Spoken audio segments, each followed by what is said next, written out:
Hello and welcome to the Tough Girl podcast, which is all about motivating and inspiring you. I'm your host, Sarah Williams.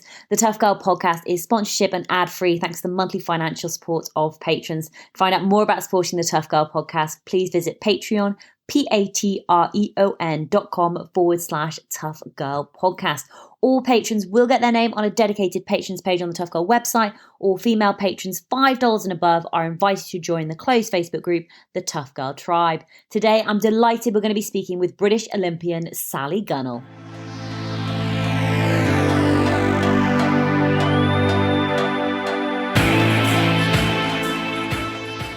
I used to run a bit. That's what I tell people. I'm Olympic champion in 1992, world champion, European champion and Commonwealth, over 400 hurdles. Now I do a lot around health and well-being, motivational speaking, and a lot of corporate world work around health and well-being as well. I'd love to know a little bit more about your childhood and growing up. Did you come from quite a sporty, outdoorsy family? I didn't actually. It's a weird thing. I grew up on a farm and my mum and dad, I think my brother played a bit of football, but, nobody really, they were farmers. So there was a lot of time was spent on the land and, and all those sorts of things farmers do. But I think the thing that I was able to do was I spent a lot of time outside. So my upbringing was running up and down the field, climbing, riding bikes. So I was just really, really active. And it was sort of like a PE teacher at primary school that got me into wanting to run when I was about 12 years old and sort of said, look, you've got a natural talent. And yeah, I just remember being fast, winning sports days and being miles ahead of everybody and all those sorts of things. And mum and dad took me down to Ashton Playing Fields, which was in Woodford, and I joined Essex Ladies as a 12-year-old. I then at 14 watched the Olympics on telly, like lots of young people do, and were completely inspired. And I got spotted at the same time by one of the top coaches in the country, Bruce Longdon, who was my coach for all my career. And he trained Daley Thompson to his gold medal in Moscow. So, and that's where the love and the dedication sort of started from age 14. Was it after watching the Olympics? Is that when was that when it became your dream? And that when it thought, I want that gold medal around my neck? Was that that key point?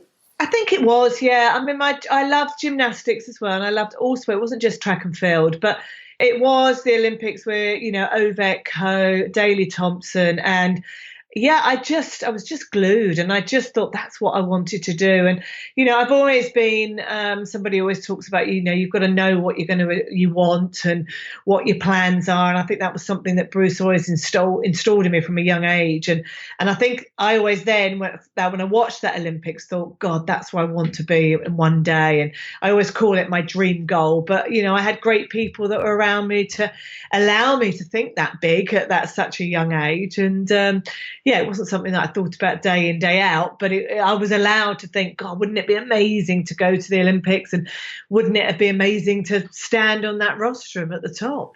Did you have many female role models growing up? Oh, massive. Yeah, role models have been really important throughout my whole life. I think as a very young girl, I had a training group that was around me. So I had quite a few internationals then, which were really inspiring. And then I had Shirley Strong, who was a 100-meter hurdler she won the silver medal in the LA Olympics. And I was sort of just starting to specialise in the 100 hurdles. Then I had Ed Moses, because of course, as I moved to the 400 hurdles, was amazing. And then as I came out of sport, I've sort of looked at other people that, I had Steffi Graf for a while. Just staying at the top of your game is such a hard thing. And she did that for many years. And now I meet so many inspiring women, and a lot of them are people within the business world, who are juggling a family and a high-end career and doing an amazing job. And I think they're the sort of people that inspire me now. So, yeah, really important to have people that, you just look up to and you learn from. We always need to learn. When you were coming up to the Olympics, what was training looking like for you? I mean, were you working in like a 4-year block before the 1992 Olympics? Yeah, very much so. It was always about the Olympics. It was always about the 4 years, and it was always about the journey to get yourself there and the lessons that you will learn. learning on the way. And yeah, I learned lots of things around on those few years beforehand around, when things go wrong, how you pick yourself up, things like, how important all those small things are around nutrition and recovery and all those sorts of things. And yes, you have to train hard. And I was sort of training, twice a day, probably 5 or 6 hours every day, have one easier day, but, having quality sessions as well. So, yeah, it's not just so much you have to learn to get yourself on that line and in the best possible shape. When you are training, and obviously you have your motivation, you want to win the gold medal, but motivation can ebb and flow. How did you maintain your motivation levels? I think it was always about wanting to put it in the bank. That's what I used to say. So every training session wasn't about being flat out or anything like that. It was just about, do you know what? I've done that and I've done it to the best ability today and I've got it in the bank. And it's about being consistent.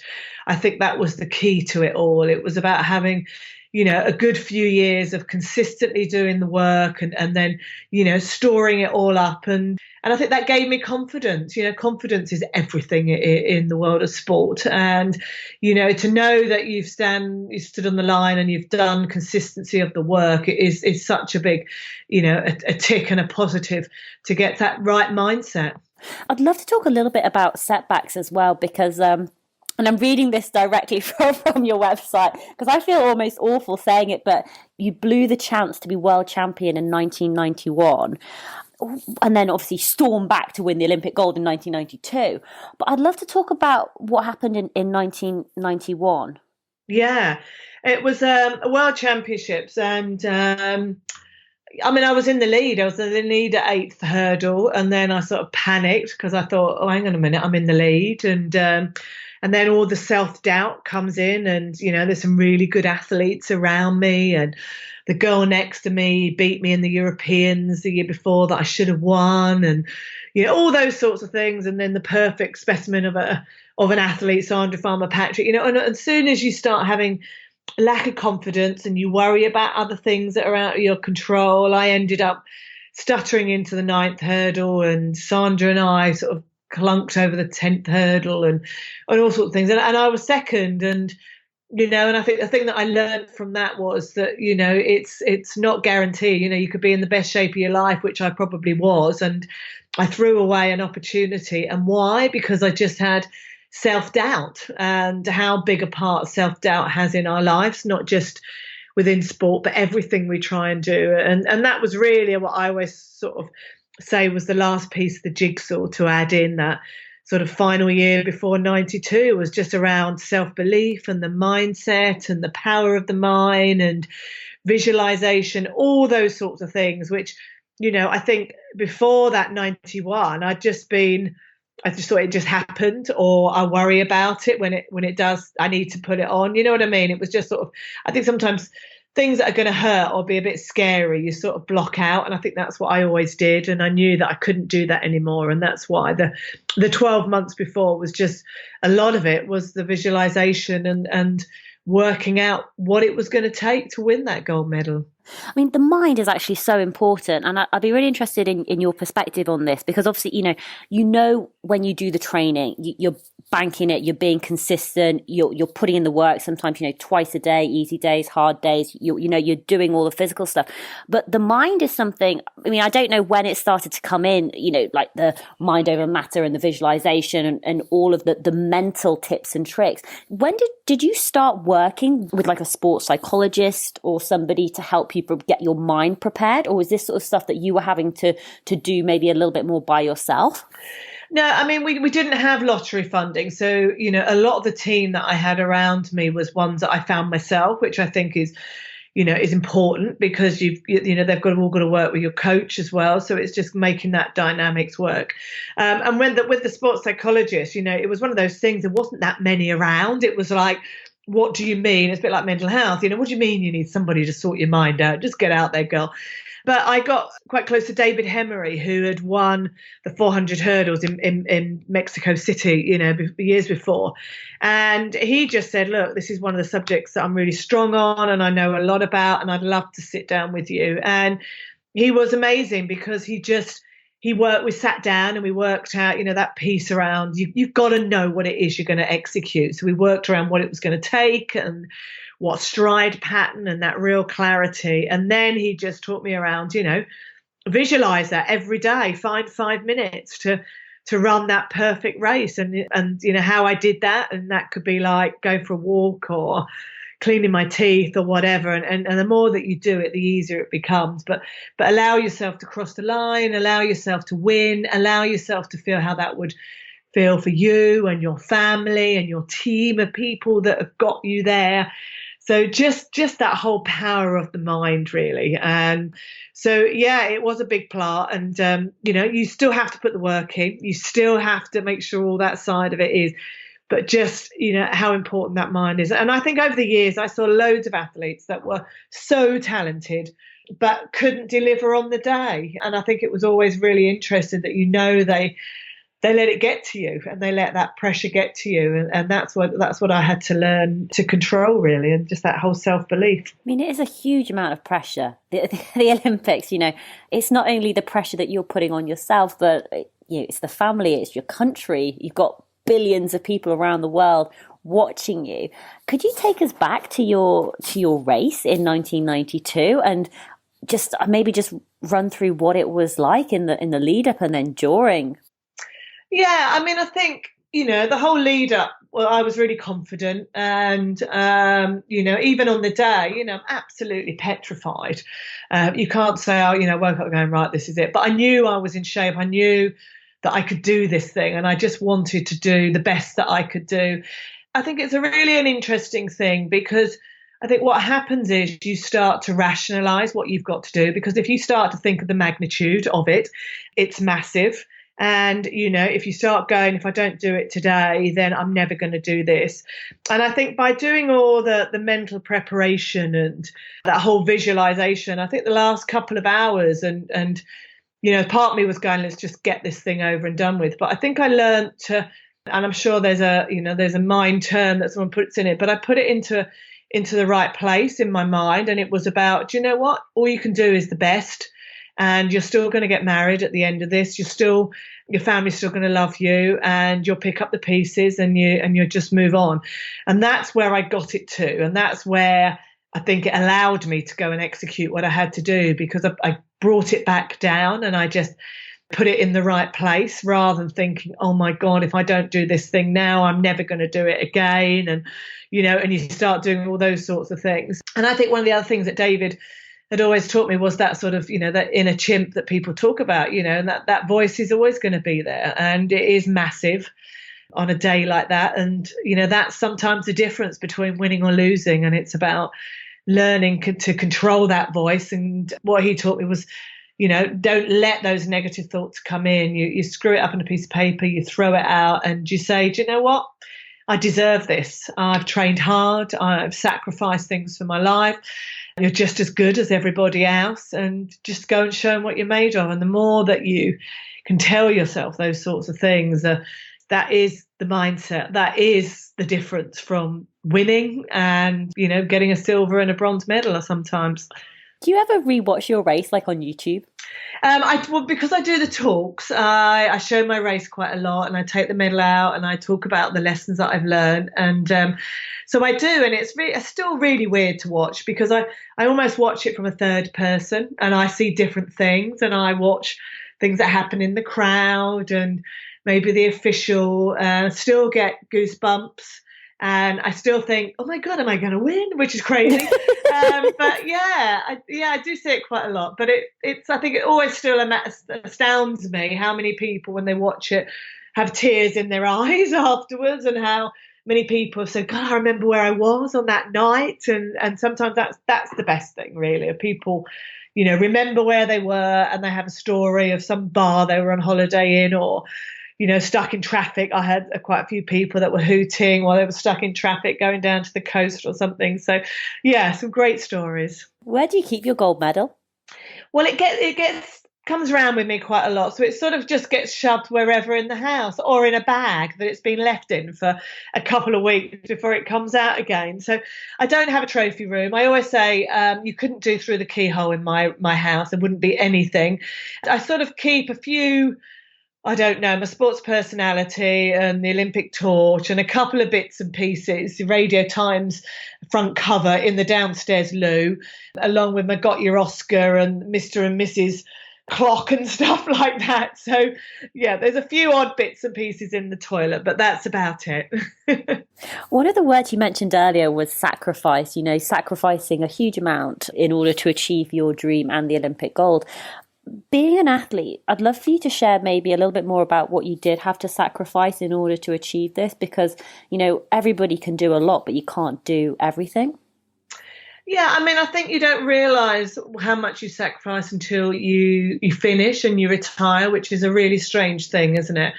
And I think, I was really lucky when I was at that age of a teenager and 14, 15, 16, in that I had a great, amazing group around me and we were going on training trips and that was my social life. So I didn't feel like I was sacrificing. And I think it's not until you retire and you look back at, the weddings you've missed and the birthdays you've missed and all those sorts of things that you think, oh God, I have.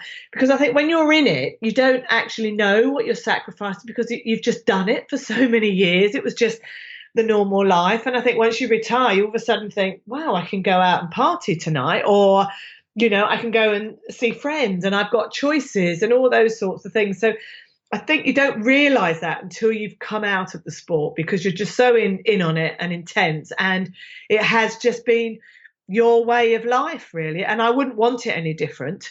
And I think, I had amazing people around me and I loved what I did. And I think if you don't love it, you shouldn't be doing it. And that's what I always say. And even the real dark days of injuries or when it's pouring with rain and you've got to go out and train, you just, I don't know, you dig deep and you do it. And the feeling when you've done it is an amazing feeling. And again, it's that one of, do you know what? I've put it in the bank and are my rivals going to be, training on that day? And, it just makes you tough. It just, use all those to fuel you almost. After achieving your dream and your medal and, the reality sunk in, what was it like afterwards? Because, sometimes I think when you accomplish these big dreams and goals that you've spent, your life working towards and suddenly you no longer have that goal, did you suffer from any sort of, so in the adventure world, we call it like adventure blues. Yeah. Did you suffer from any of that after achieving the gold medal?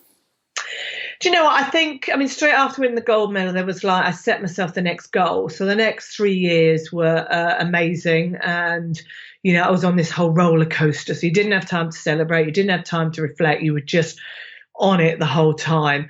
And I think, the day that you retire is a massive thing. It's the hardest decision ever. I was starting to contemplate it for a whole year. And I think once that starts to get into your mind, it's such a negative thing but I just wanted to know it was right. And then I think the day that I retired, it was a really weird thing because I came off the back of getting injured again at World Championships, called a press conference, didn't tell anybody, announced my retirement, and it was the biggest relief ever. And I hear lots of stories about people that, then found it really hard. Two things happened. I think I was relieved not to have that pressure and that expectation. I think I'd got to that point where I felt it after all these years of everyone expecting you to win. I think I wanted to do other things. I think I wanted to learn new things. I fell pregnant straight away almost. So I think I had the excitement of a family and all those sorts of things, which was great. And do you know what? I was sitting there with, the 4 gold medals that I'd set myself. And I think I was really lucky to have achieved everything that I'd, set my targets for. And I was finding it hard to remotivate myself to go double Olympic champion and those sorts of things. And I think there was only 5 of us that were gold medalists at the time with Steve Redgrave and Matthew Pinson. I was the only woman. So I think there was lots of fun things coming in. There was a whole life going and it was exciting and I could go out and I could do things and an amazing programs and trips. So No, I was just really lucky that I haven't had that. And, and even now, my gosh, I mean, what are we, 28 years on or something ridiculous? I'm still thinking, when's it going to happen? And when's, the wheel's going to come off? But you just keep reinventing yourself and you just don't judge yourself. And yeah, I have been very lucky.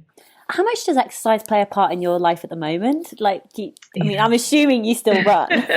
I do. And running is very different now. It's my sanity, it's my mind, it's my me time. So it's not pretty, it's very slow. And sometimes I'll just go out for an hour and run with the dog, very ploddy, but it's great and I still love it. But I do a lot I just found as I've got older, I can't just run all the time. My body won't handle that. So I do a lot of different things. I go in the gym, I still weight lift. I'll do spin classes. I'll go out my mountain bike. I go out on my road bike. I'll do Pilates. So I just try and mix it up. And I just think I found after the years that my body's got too used to running as well, and it doesn't have the effect. And I think as we get older and you start, your metabolism slows down and you start to put on weight. I think I've had to adapt. So I think the cross training really helps, and doing a lot of sort of like my spin classes will be like, fast and slow. A lot of that HIIT sort of stuff I've found as well really helps. So yeah, you just got to keep on it and just get the excitement, and doing different things is great. How has the menopause affected you? Yeah, I mean, I think exercise has been a very major part of that. I think it's one of those things where, it's played a major part. It's there and it's not particularly very nice. But I know I've now learnt so much about it. I didn't know anything beforehand. Never knew it was around for so long. I thought it was just like one of those things, 6 months or something. But someone said 10 years. And I'm like, wow. I know, exactly. It's like, oh, gosh. So I know things that affect it, like if I drink too much white wine, or if, stressed or tired, all those sorts of things. But I know that exercise really helps. Drinking water really helps. And now when I know I'm a bit grumpy, you know why you put it down to. And I think that really helps. But it's taken a time to sort of understand it and talk about it and let people know, and know that all your friends are in the same boat and lots of other people. But yeah, I think it's been probably the hardest part of, my whole life is hormone wise. I was very lucky when I was running with my periods and stuff. I didn't really have a problem. But yeah, I think this has probably been the more challenging than that time, really. So yeah, it's just understanding it really, and knowing you have good days and bad days as well. And, don't give yourself a hard time. With your running, have you ever run a marathon? I have. I did the London Marathon in 2006. So I just had my third baby, and it was like, right, if I don't do it now, I'm never going to do this thing. And do you know what? I absolutely loved it. I ran with 3 other friends. We did all our training. We did it properly. I broke 4 hours. I had the most amazing time. They looked after me, the London Marathon, and I crossed the line. I think it was about 3:48 or something like that. And I thought, do you know what? I'm never going to do it again, because I just ticked every single box, and I knew I couldn't run any faster, and I knew it couldn't get any better. And I was like, yeah, let's just leave it there. So I've done a couple of halves and Great Norths, and I've done the Great South, but my longer running days are definitely over. So you're the mum of 3 boys. Yeah. So, well, actually, my first question is: have you ever done, like a parent sports day? Where I mean, what is that like? Are all the other mothers sort of looking at you thinking, "Oh my God, I've got an Olympic champion here"? As you do like the egg and spoon race, for example. I know. Would you participate in those races? Do you know, it's really interesting. So people say to me, "What is your most asked question?" And you'd think it would be like, "What does it like stand on the rostrum?" It's not. It's about sports day, isn't that? Being a mum at sports day, it's so funny. And do you know what? I remember changing the boys to a new school, and someone came up to me, "Oh, you'll be really pleased. There's no parents' race." And I was thinking, thank God for that. And then all of a sudden, over the big turnout, it said, right, for the first time, we have a parents and a toddlers race. And I'm looking at this 2-year-old that's sitting there, and all these parents that are looking at me anyway. I lined up and I had all these dads, and there's this one dad that dragged his son across the line ahead of me, and he has lived off that story for probably, well, how old's my son now? 15. For 13 years, he's lived off that story of how he's beaten me. Oh my God, I mean, it is quite funny. Oh, no, everyone else is taking it really seriously. I know, it's great. So that was it. I never had to do it again after that. I sent my husband down. That's it. Your turn next time. One of the things that you do a lot of now, especially in the world of the speaking and the corporate jobs you do, is you talk a lot about sort of well-being. Yeah. And I'd love for you to share maybe just a few of your top tips of how people can improve their own personal well-being. Yeah, I mean, I think this is an area that I found myself in. I did a lot around motivation, and that was very much around, high-end performance and, giving people the confidence to move up. And now the well-being thing has been a natural sort of progression, and we do a lot in that corporate world of putting well-being programs in. But it comes down to being the best version of what you can be. And a lot of it is around building that resilience for when things go wrong, like, now when we're in this lockdown situation, and, how do you survive? And often when you are under pressure at work and people's expectation and the amount of hours, and that's no different to training and having that sort of like pressure on. It's knowing that all those small increments around, what you eat, your recovery, your sleep, your exercise has a major part in your overall well-being, and how you recover, how you can put yourself into that situation and deal with it if you have that resilience. So a lot of it is around, helping people find what resilience is to them and how they can cope in certain situations, and getting organizations to support people. And just knowing, it's often about information. I don't think people realize that food is such a major thing around energy levels and, concentration and all those, and the highs and the low, all those sorts of things, and what should I be eating and how many people miss breakfast, all that sort of knowledge really. So yeah, and I love it. And I think it gives people that confidence again. It all links back to that mind and confidence in who you are, and especially with women who we're always first to put ourselves down. And a lot of it is confidence. And if we're confident within ourselves, and we're happy within ourselves, and and the role that, mindfulness can play, and meditation and all those things in your life can really help in so many different ways. What is happiness to you? Happiness would be, that's an interesting question.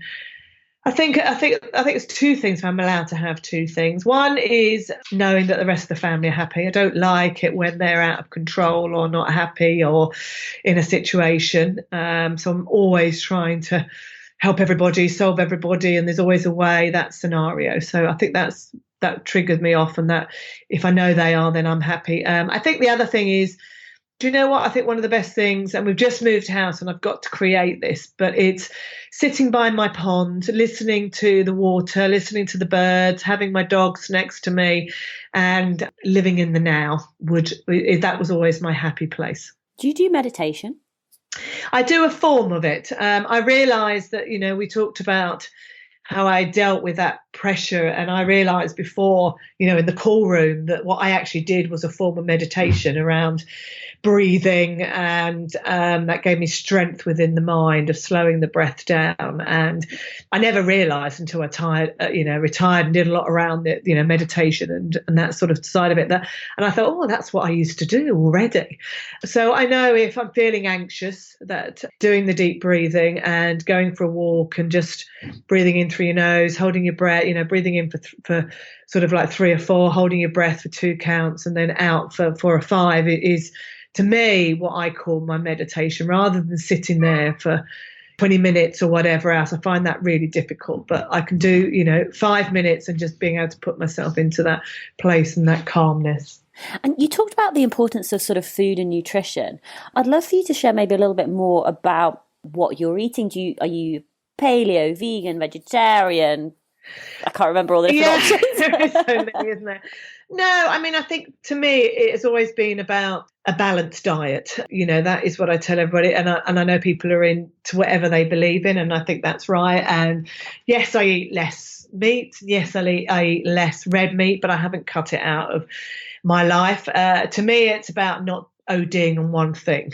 It is about having enough fruit and vegetables. It's about having the right quality and quantity of protein, and just, mixing it up, making sure that each meal is, and we're not just stuffing our face with half protein and half carbs, that we do have enough greens and all those sorts of things, really, and just trying to get that balance. But do you know what? I'm nowhere near as strict as I used to be when I was running. And, I think that gave me the confidence. But I still know that it's such an important part of my energy levels and life. And 80% of the time I try to stick to it now. And, that other 20% is my Chinese takeaway, which I still love, and my crispy duck and the glass of wine or so. So, yeah, it's just trying to do it to the best of your ability, I think. Absolutely. So, Sally, I'd love to mix things up now and ask you a few quick fire questions. Okay. So my questions may be quick, but your answers don't have to be. Are you a morning or evening type of person? Definitely morning. Yeah, you'll find me in bed by about 9:30. What time does your alarm go off? I don't set an alarm. I usually rise about 6:00. Yeah, and out by about 6:30. Oh, wow. Do you have like a morning routine? I'll come down, feed the doggies, let them out, have a cup of tea, watch the news, and then usually do a bit of exercise or get Marley up and get to school. So it depends on who's around and who can take. And then I'll get the exercise done, and then it's on to work usually. Are you more tea person or a coffee person? Oh, I'm a bit of both. So I'll probably have 2 cups of tea and 2 coffees a day. So yeah, depending on timing. Tea first, then 2 coffees, and then a cup of tea in the afternoon. Love it. Do you have a favourite movie? Do you know what? I love going back to the old ones, the feel-good ones of Notting Hill and 4 Weddings and a Funeral, that sort of thing. So I just think sometimes when everybody's out, I'll just, indulge on a Sunday afternoon and just watch those. So yeah, because with the boys, they're always, I don't know, fast, furious sort of movies. So it's quite nice every now and again when I'm on my own just to have a little girl flick. And what about a book? Are you currently reading a book at the moment, or has there been a book which you've, particularly loved? Oh gosh, I am reading a book at the moment, which I'm struggling on, and it's our reading book, and it's by Stephen Fry, and it's called Mythos, so Mythos. I probably even pronounced that, but it's all about the Greek gods. So I'm listening to it because his voice is amazing. So I'm learning lots of things, but I have to really concentrate. I must admit, it's a little bit over my head, but it's good. It's challenging for me. So that's my reading book. Favorite book? Do you know what? I haven't got a favourite book. And I think through the book club, I've read books that I probably wouldn't normally have read, and they've really challenged me, and I've absolutely loved them. And you're gonna, I can't even remember what they are at the moment. But yeah, I just like a book that isn't one that I would normally choose, and I just think, wow. But I like fiction books, so that's my favourite. So yeah. What about music? Do you have a favourite genre, a favourite song, a particular album that you love to listen to? I sort of mix it up. You can imagine with all the boys, there's a lot of Drake and that sort of stuff going on. Do you know, at the moment I'm listening to Justin Bieber's album, which I really like, but I will listen to a lot of Sam Smith in the evenings, Ed Sheeran, that sort of stuff. But I like a bit of combination, but I will go back to a whole, put an album on of just the 90s, or, just a real sort of like remix version, or just, just a whole load of sort of laid back songs. But I found myself playing right from my youth was sort of like Diana Ross and all those sorts of things last week, which was just really nice going back to that sort of time, really. Now this one, I've got no idea. Would you be more of a beach person or a mountain person? Oh, definitely beach. No, I'm a real, I'd be On the beach, you'd find me, yeah, no makeup, shaggy curly hair, flip-flops, bikini on, just lounging around and playing in the sea and the surf and that sort of stuff. So yeah, definitely. Do you have a favourite type of food? Like, what's your go-to favourite delicious dish? Crisps and hummus. Oh, yes, my downfall, but also delicious. So that would be my little snacky treat in the evening. What would you do to rest and relax? I'm not very good at rest and relax, so probably going for a dog walk, which sounds silly, doesn't it? There's not much relaxing, but yeah, our family is known. We never sit down. We very rarely would we just doss all day. It's non-existent. Probably, I don't know, get in the hot tub. That would probably be a little bit of relaxing for me. Oh, that sounds lovely. Yeah, there you go. Do you have words that you try and live your life by? It would have to be just be the best version that you can be. That's all. I want to feel that I've given everything my best shot. And, it's not about putting pressure on and being, very competitive. It's just that I want to do things well and to the best of my ability. And if it's not quite good enough, then that's fine. I had a go, and I think that's definitely it.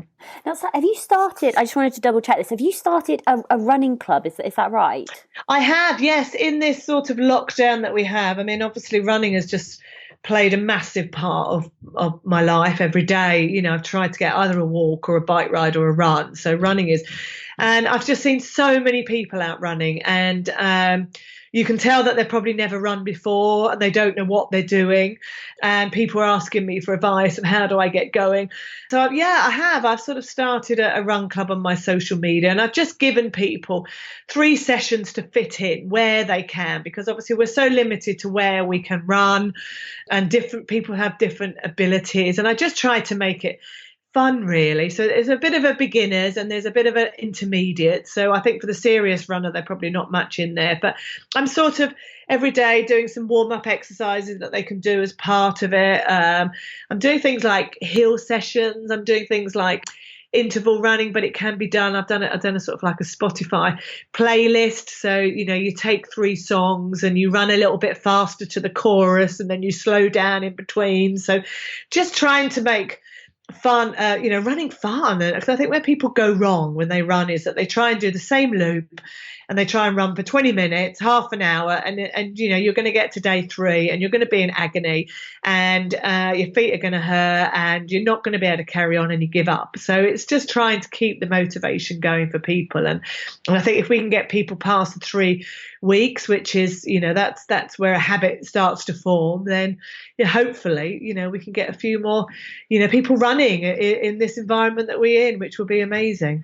Do you have a current fitness goal or goal that you're working towards? Do you know what? I haven't. I had a bike ride in, which has been postponed. So I do normally try and set myself a challenge. And often the last couple of years, it has been bike rides. And I do it with a friend and we train together and we chat together and we have coffee afterwards together or a cake. But that has been put on hold, really. And I'm actually quite enjoying having to do my exercise without a goal at the end of it. And I know I'll get to the point when this is all over and I'll need something to motivate myself, because I always say to people that's sometimes the best way to motivate yourself is to have something, because you rely on it and it's a reason to get out. But at the moment, I'm just enjoying plodding because I know I haven't got to go and do a 10K, or I know I haven't got to go and do, I don't know, 100 miles on a bike, and, do what you want to do, which is really nice. So just 2 more questions. Sally, where's the best place for people to find more information about you, to follow along, to get involved with your run club? Where would you send them? Yeah, just get on to, or just Google, or on my website, which is sallygunnell.com, or to get on to Instagram under Sally Gunnell and Twitter.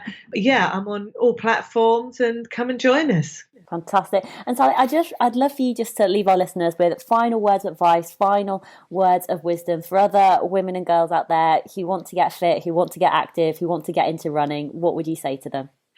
I would say do something that you enjoy. Don't do a sport if you hate it.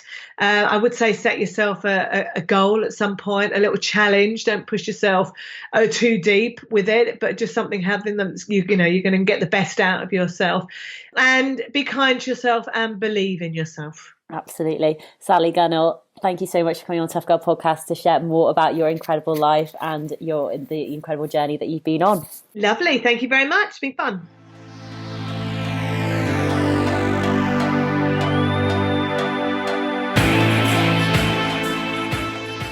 Hey tribe, I hope you enjoyed the episode with Sally. What an absolute legend. And everything that we have talked about today will be available in the show notes, and you know where to go, toughgirlchallenges.com. Please do go check it out. You can find information about all of our previous guests. You can find the show notes from this episode. There are also links to my social media accounts such as Instagram, Twitter, Facebook, YouTube, Pinterest, and all that jazz. So please do go and spend some time on the website, have a look around. There's also links to the books that I've written and the various different challenges that I've done, from hiking the Overland Track, hiking the Lycian Way, hiking the Camino Portuguese, running the Marathon des Sables, and through hiking the Appalachian Trail 2,200 miles in 100 days. So a lot of information at toughgirlchallenges.com. Just want to give you a few names and recommendations for podcast episodes that you will enjoy. Well, to be honest, you'll enjoy them all, whether you're into your running or not, but these episodes are particularly related to running. So go and take a listen to Veronica Bourbeau, who came on the Tough Girl podcast in December last year, and she shared more about running just over 3,000 kilometers in 72 days across Japan. She also shares more about her next big goal, which is to run the African continent from north to south, which is going to be approximately 14,000 kilometers. So a really, really special episode. We've also spoken with the lovely Rosie Swale Pope, who is 73 years young and is currently running 6,000 miles from Brighton to Kathmandu in Nepal. Rosie is currently in Turkey, but her episode is one of my personal favourites. I was sat on a train listening to it, and I was so engrossed in the episode, even though I've done the interview, that I hadn't realised that the train had stopped and I almost missed my next connection. Take a listen to Jasmine Parrish. She's a British ultra runner who won the 268-mile Spine race and was the first woman to win the race outright. Sharon Gator is the fastest woman to travel by foot between John O'Groats and Land's End. She ran 822 miles in 12 days, 11 hours, 6 miles and 7 seconds. Mara Hafizi comes on the Tough Girl podcast and shares more about the Speed Project, running from LA to Las Vegas as fast as possible, which she did in 2019. We've also spoken with another Olympian, Paula Radcliffe, the fastest female marathoner of all time, who held the women's world marathon record in a time of 2 hours and 15 minutes. An absolute legend.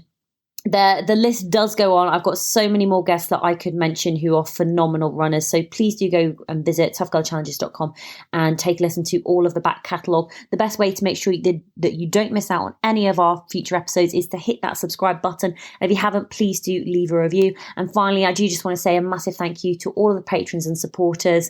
It makes such a massive difference having your regular support come in every single month. If you'd like to support the work that I'm doing to increase the amount of female role models in the media, then please do go and visit Patreon, patreon.com/Tough Girl Podcast.